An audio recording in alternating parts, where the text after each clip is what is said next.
so as to avoid corruption.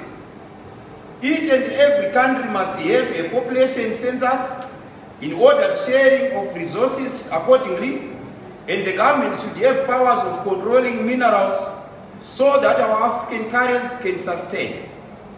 During the colonization period, Britain took land and title deeds, so King Munumtapa is suggested for each and every African state. All Africans must work hand in hand with the King Munumtapa in restoring title deeds of their countries.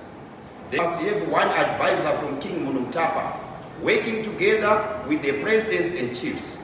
The advisor should meet King Munumtapa twice a year. The king is the middleman between the president and the King Munumtapa. All the presidents must give a report.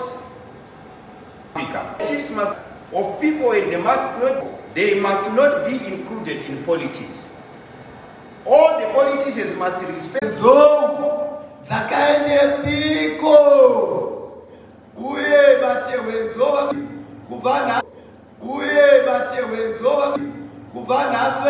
national party musalaye muka zvichindirana netisheni musina kundivhunza shikirombe kubva kwanaye kwete kuraya muka no kana iri nyaya yekuti mukadzi takuurawa tsamba nezvikonzezvi ndichizivisa ndichitenda vose vakatipa mabha vose vakanga vatipa mombe kupera kwajanuari tonodya mombe dzedu nevana vezvikoro vachiziva kingi wavo tichivataurira nhoroondo